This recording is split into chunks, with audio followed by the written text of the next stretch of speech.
Hi, and welcome to Rise, Heal, and Grow. I'm Leah M. Hill. This show is a podcast production of Apollo Sunrise Center, which is a holistic wellness retreat center in Newburyport, Massachusetts, offering interactive experiences for learning, transformation, and growth. On this show, we shine the light on those who nurture wellness and inspire positive change. My guest today is Nancy Gardella. She is the director of North of Boston. Hi, Nancy. Hi, Leah. Thanks for having me today. Thank you for being here today. I've been so fascinated by what you do since we met not too long ago, and I was like, I'm just going to have you on the show to tell us all about it because I want to learn more. Well, wonderful. Thank you. I love what you do. But you were also spent 20 years in tourism and destination development. I know. How could that be? I know. What was that like? What were you doing? Well, I started as a small child, Leah. Yeah. Gotcha. My journey into destination development and tourism marketing really came by accident, on a fluke, on a whim. I applied for a Chamber of Commerce job on the beautiful island of Martha's Vineyard. Wow. And somehow, it's still a mystery to me, they hired me. So I moved to Martha's Vineyard, That's not too which bad. I knew nothing about really, and enjoyed almost 16 years on the island.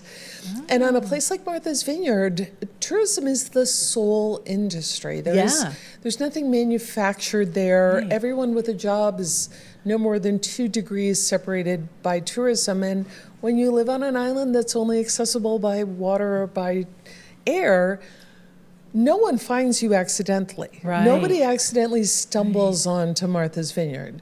And so destination marketing really meant for the island, it meant economic development. Sure. And it meant trying to convince people to come to Martha's Vineyard when it wasn't July and August. And that kept our economic engine going. That kept businesses I open could see that. Yeah. and jobs in play. Right. But it also gave visitors that wonderful discovery moment of, oh yeah, it's an island, but it's so much more than a beach community. Okay, that's so important. I love that because I think a lot of people just think of the celebrities and the presidents who go there and they think, oh, well, an island like that isn't for me. There's nothing there for me because I'm not like them or one of them or in that crowd or something. But what you're saying is you developed so many things that were beyond that. Like beyond the celebrity tourism and just going to the beach. Well, there really wasn't celebrity tourism. The beauty of Martha's Vineyard, I found, is that celebrities who chose to vacation there went primarily unseen. They were actually trying to live their regular lives with their kids. To get away. Yes. So, okay. Other than when a person becomes president and then they never have their own life, and those people you can't ignore. They don't blend in well. But it was a great learning curve for me and an amazing experience. But then I had this opportunity to come here and do similar work for the North of Boston Convention and Visitors Bureau. And I leapt at the chance to come here. Wow. So it's a convention and visitors bureau. It is the longest way ever of just saying the tourism company, the tourism bureau for Essex County. Yes. Okay. And how is it? Is this funded through the government or how is it funded? Well, it's a membership organization. Okay. It's also, so not unlike a Chamber of Commerce. It is a membership organization. We have advertising opportunities, and we do, because we are a designated regional tourism council, we do receive a fluctuating dollar value of marketing money from the state of Massachusetts. Because for the state of Massachusetts, tourism is the 3rd largest industry. I did not know that. Oh yeah, after the meds and the eds come the beds. And then say that again. After the meds and the eds come the beds. Come the bed. Yeah.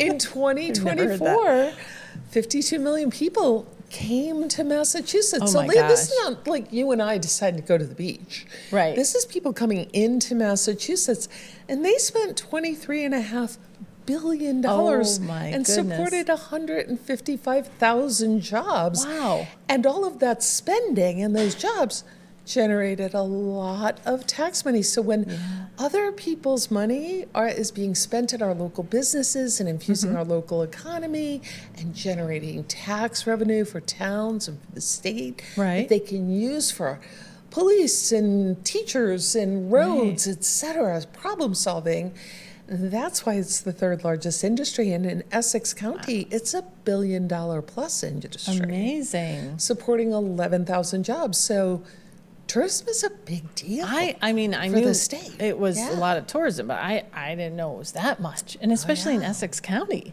I had no idea. Wow. It's 34 powerful towns Yes. in Essex County that are quite the draw. That's great. Well, thank you for explaining that, because that really, I think, helps us to understand the cycle, the circle of life there, of like how it works and why it's so important to have these organizations and a council like yours to really talk about what we have to offer here in Massachusetts, which is a lot. It is. Yeah. So that's terrific. So you probably have had some moments or experiences in your career that kind of shaped your career and like led you to the next big step. Is there anything you'd like to share? Anything that comes to mind that? I think it's the connections with people. I had no idea what a powerful economic engine tourism was until I stepped into a job where I had to try to support tourism for Yeah. the local economy. Right. Which, by the way, I had no idea. I about- don't know how you would know either. I had never worked for a chamber of commerce before, and I'd never done any kind of marketing before. So, Yeah. so it was all quite the steep learning curve. But Yeah. people were kind along the way, and my peers throughout the state and throughout New England were so generous in wanting me to succeed. So rather than being a competitive field where every area is trying to just get tourists for themselves, Right. all of New England, for the most part, acts as a team. And they wanted me to be my best as a team player.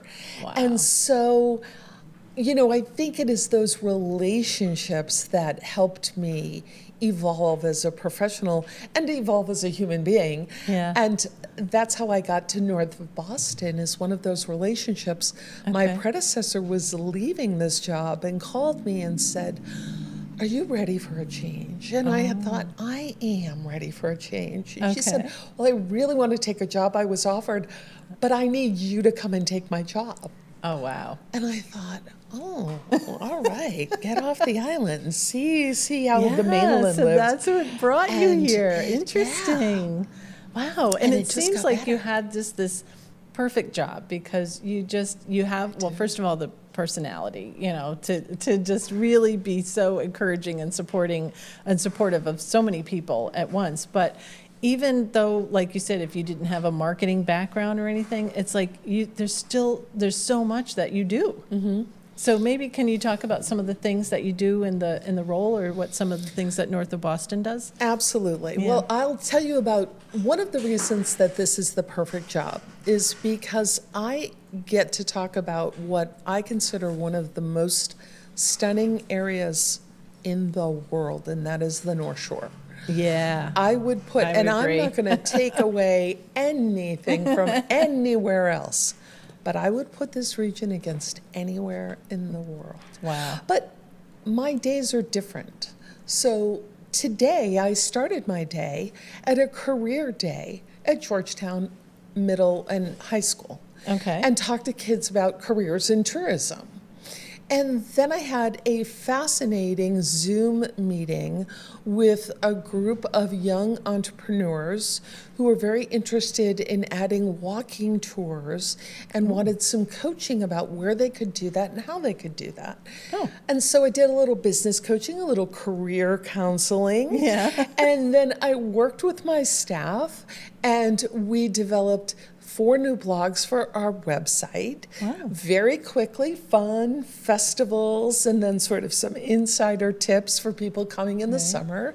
Nice. And now I'm here with you. So, and this is just Tuesday. And this is I just almost Tuesday. can't wait till tomorrow.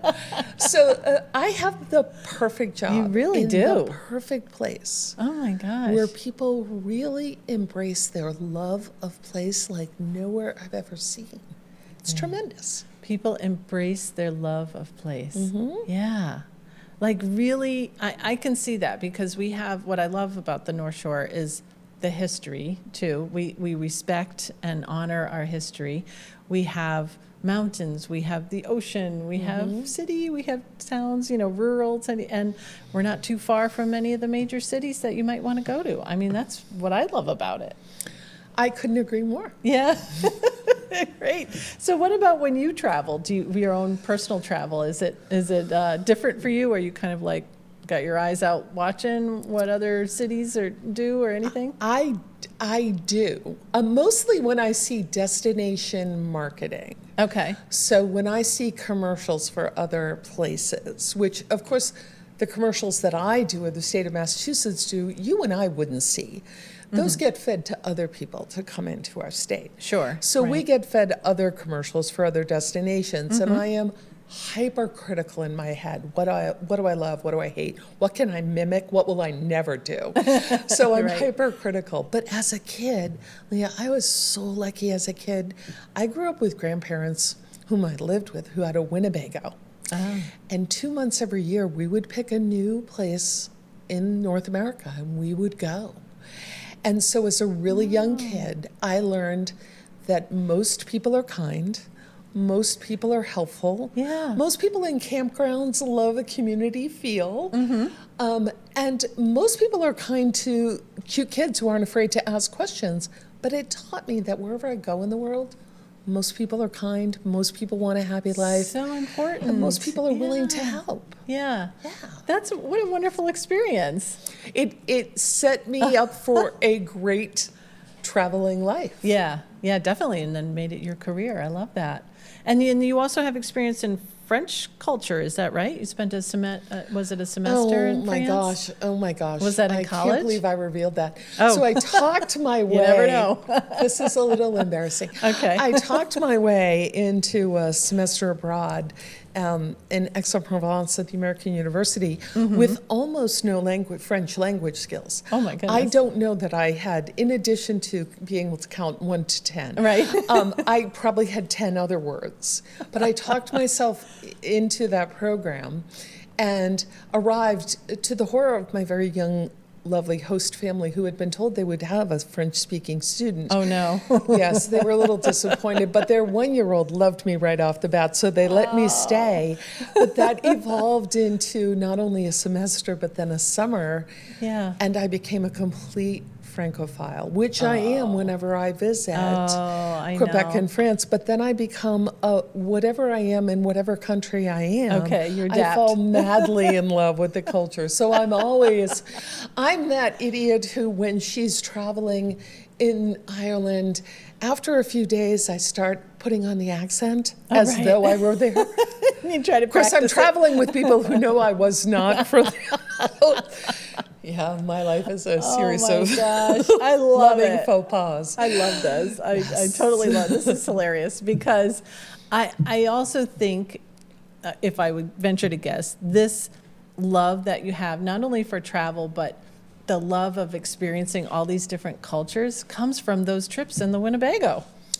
I would say. Absolutely guaranteed. I think so. Guaranteed. Yeah. Although I'm not so sure I would get in a Winnebago again. I will say this, many hours. But that being said, as a kid, what a tremendous way to explore my own country and Canada and Mexico.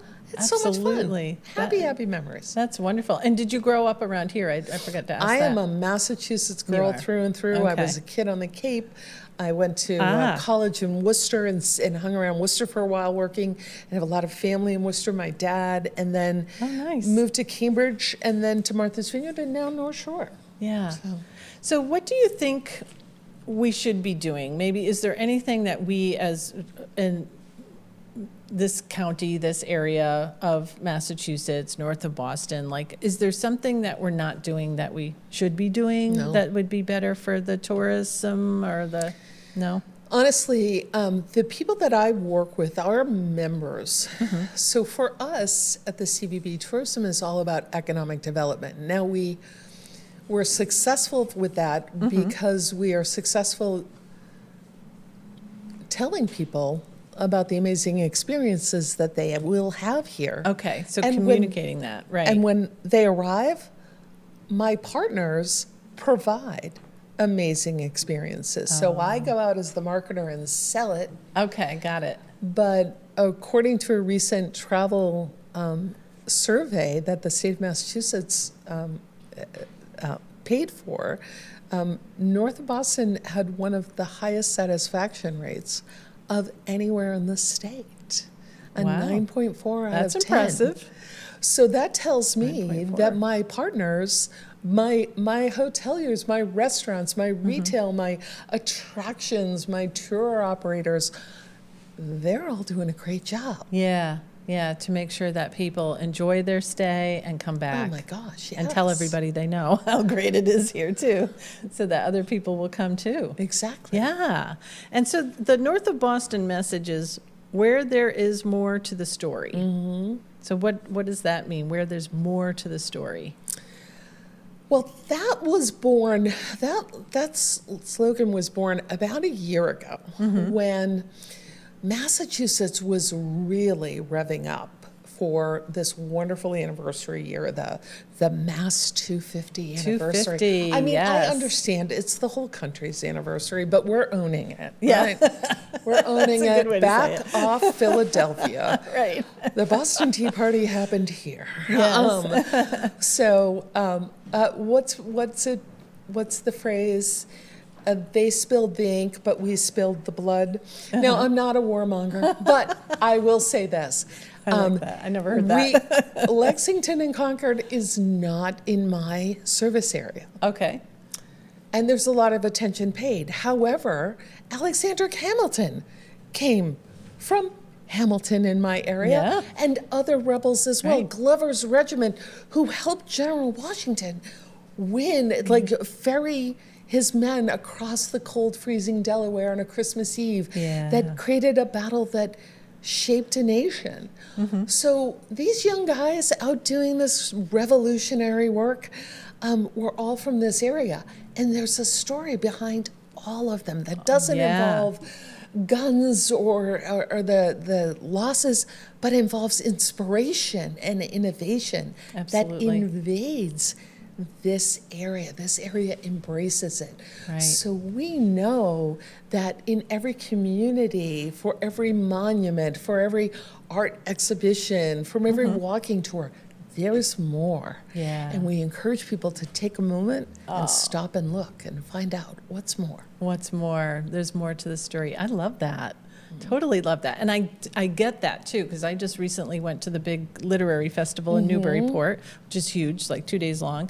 And there was, one speaker, this woman that had done a ton of research just about a certain neighborhood in Newburyport. She actually found these old journals and documents that were written from, hundreds of years ago, and shared it and put it together in a book as well and talked.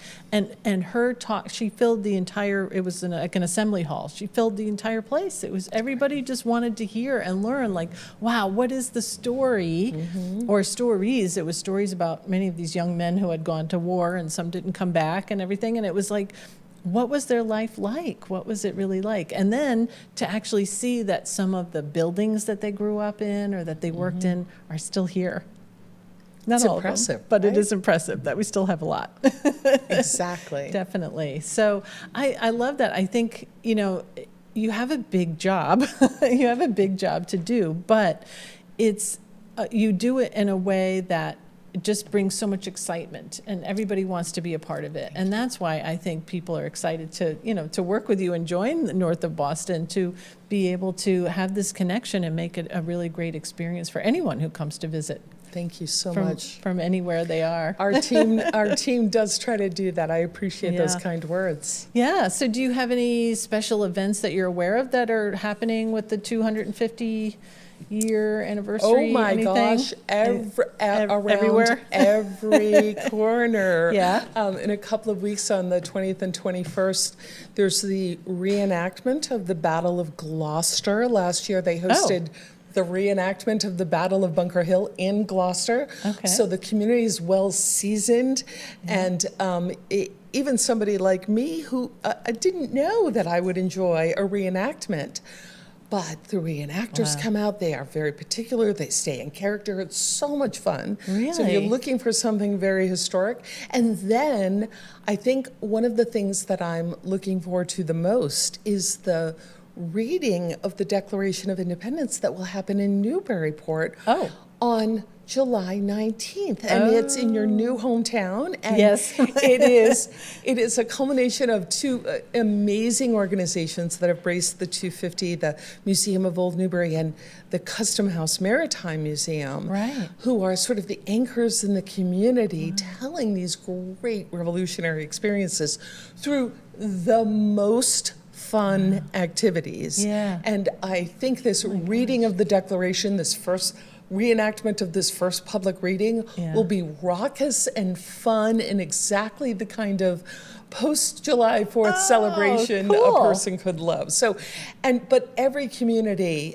including Beverly, celebrating its 400th during the country's 250, has so much going on. So really, in every community, there's so much shared history to celebrate. Yeah, thank you for sharing that. I want to go to that one with the. Meet you there. Sounds like so much fun. I'll meet you there. We'll have so much definitely fun. meet you there because that sounds great. It doesn't sound like it would be just someone statically reading at the no. Oh no! It's going to be much more lively. Oh, it will. There'll be costumes. There'll be hats. It'll be fabulous. Oh, costumes. Okay, I like it. I think I'm going to have to go to check that out. But so what do you think would be like? Is there a common misconception or maybe a few misconceptions about us in this area, that is just not true that you think? Is there anything that comes to mind?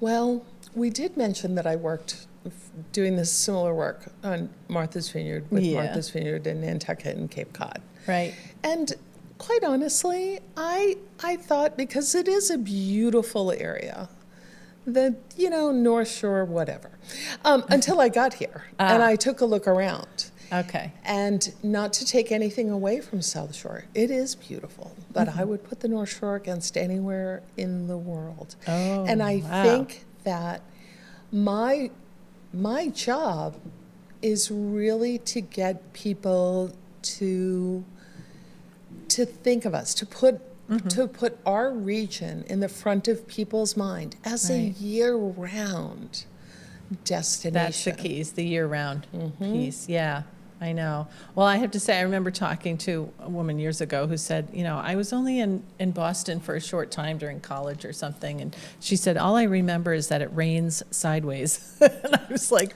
yeah, it kind of does, because you're in between the buildings, and this rain is like whipping sideways across your face. I'm like, well, yeah, but we have lots of other beautiful things, Great buildings to duck into. That's right. Exactly. Have we mentioned the pubs? Exactly. That's so funny. But I thought, well, of all the things that she remembered about her just staying in Boston. That may not be a savable situation. It's raining sideways. Write that one off. On to the next. But I couldn't deny it. I was like, yeah, it's kind of true. Because I went to college in Boston, and I know it's like, yes, it rains sideways. Definitely. So, wow, thank you for sharing all those wonderful, events coming up and everything. So if there's something that, is there anything that you would like to share for maybe, like you were sharing with the young people that you were talking about that might be thinking about going into tourism as a career or hospitality or something? Is there any advice that you might have for someone who's like, I know I like to travel, but I don't really know what I want to do, but I know I want to be in this industry. I want to do this. Sure. Well, the ways into tourism are multiple. Some that I would strongly recommend, either college or training programs. If you want to run a big hotel or a luxury resort, you should probably get an education in hospitality. Right, if you right, want to do that first. Yeah. a star chef or own a Michelin star restaurant, you should probably study culinary and business management. If you want to have that killer retail shop that's super funky that everybody's talking to, you should learn your books and and maybe a little retail merchandising. Right. So, but there are ways to get to jobs that are very distinctive and very fun. So my education, Leah, is in English and philosophy, which basically means I can read something and talk about it. Okay. Which makes me good for tourism. Absolutely. Because I can read about see that. someplace and talk about it. However, I think that two things that people should know. First of all, tourism continues to be a strong growth industry and strong economy. And people can start at an entry level and within that field work their way up. Oh, so you can have the beginning, right, and then work your way to whatever direction you want. Do you have time for a fast story? Yeah. Okay. Yeah. So I met a young woman who is doing walking tours. Okay. And she had studied by taking 6 weeks of Saturday classes to learn how to be a tour guide and the elements of a good tour guide. Okay. And she came up with a theme for her tour, and she started a small tour company, and she grew it. And it wasn't her full-time job, but it was her passion project. Well, she did it for 3 years, and then she realized that she really wanted to get some travel in. You know, before she perceived that at some point she might want to start a family. So she wanted to do some international travel. And she wondered how she could do it. And then she saw that new air service was coming direct to Boston from Portugal. So that's great. More Portuguese people are coming to Boston, but more importantly for her business, more people from Boston are going to Portugal. So she moved to Portugal, and she opened an English language tour business for all of those people who are going to Portugal and need a walking tour in English. And she's been doing it for almost a year, and it is taking off. And she still emails with me because I met her when she was still in school learning to be a tour guide. Yeah. And she still writes to me with, I can't believe where this took me. Because she had a dream and thought it would be fun. That's the dream. So I think this is an industry where all things can be possible. Yeah, I love that. And it's like just that she not only had the dream, but then saw the opportunity of, hey, wait a minute, people from Boston are going over there and they might need this. Exactly. I love that. So it reminds me when I was in sales, they had that story they always shared about the two salespeople that were in competition, and they went to this country, you know, this third world country, whatever, they were selling shoes, and one of them called back and said, oh, forget it, people don't wear shoes here in this country, you know, everybody's barefoot, so I'm not going to sell anything. And then the other salesperson called and said, send every possible shoe we have in stock because people don't wear shoes. Like, you know, it's just seeing it differently. The glass is half full, yes, right? Exactly. Oh, I love that story. Thank you for sharing that. So I'm sure you're such a great inspiration too for so many people. Kind. Yeah, no, I really do. I think so. So if, you know, people were to, you know, who were listening or watching today, just wanted to remember or needed to remember one thing from today's conversation about travel and curiosity and exploring the world. Is there anything, like any advice or something that you, or a message you would have for everybody? I think that almost everywhere you go, there's more to this story. I would encourage people to walk out their front door and see what's in their own neighborhood. This morning when I was talking to students at Georgetown High School about careers, I challenged them. I said, okay, so Georgetown doesn't have a big luxury resort. It I can't convince people to spend a week's vacation in Georgetown, but what could I do? What's the number one thing people want to do in Georgetown? They had no clue. Oh. It's thrifting. There's an intersection in Georgetown, and it's surrounded by 4 funky little thrift stores. Oh. Well, Did not know that. yeah. If it's raining in Cape Ann, Yeah. you need to do something with your teenagers. Right. They can thrift like crazy for hours, and then you'll probably grab a bite to eat, and you might shop elsewhere. And all of a sudden, that puts Georgetown on your map and on your social media and in your memory. And so I think whether it's in your own backyard or you're going someplace, look around that corner, get out of the resort, find out, talk to the locals, and find out what is behind, what is that more to the story, More to the story. that will fill your soul and keep in your mind, and make you feel fulfilled when you're traveling and when you're at home. Oh, I love that. Thank you so much for sharing that. That was beautiful. Thank you. There's always more to the story, so find out what it is. I love that. Because, there's so much that's going on, right in our own backyards, and we don't realize it because we're just on autopilot going to where we need to go to work, go to school, and come home. And it's like, there's so much right here. So I love that. That's a great idea. Thank you for sharing that. And it was so wonderful to have you on the show today. Thank you, Nancy, for just telling us all about this. I think this is new. North of Boston is probably not familiar to so many people who are not in the hospitality industry, but it offers so much for so many. It's not just about hotels, and it's not just about travel people. It's all kinds of industry and activities and culture that you're involved in. I love that. And then you keep adding more and more. Thank you. That's great. Thank you so much. And thank you, all of you, you know what? I have to, let's back up a little bit because I forgot to say how to find North of Boston. We just need you to just share how to connect with you. You bet. Before I end. Okay. You ready for me? Okay. I hope that you visit our website at northofboston.org or on social media at Visit North of Boston. Visit North of Boston. We got it. Thank you. Sorry, I'm glad I caught that because otherwise it wouldn't have been on the show. Okay, so thank you, all of you, for watching or listening here today on Rise, Heal, and Grow with Leah M. Hill. Please don't forget to like, share, comment, and subscribe on whatever platform you're joining us on today. And if you'd like to be a guest here on the show, just go to apollosunrise.com/podcast and fill out that form. We'd love to have you here to hear your story, whatever your story is. And thank you for watching again, and please stay with us because we have lots more episodes coming up.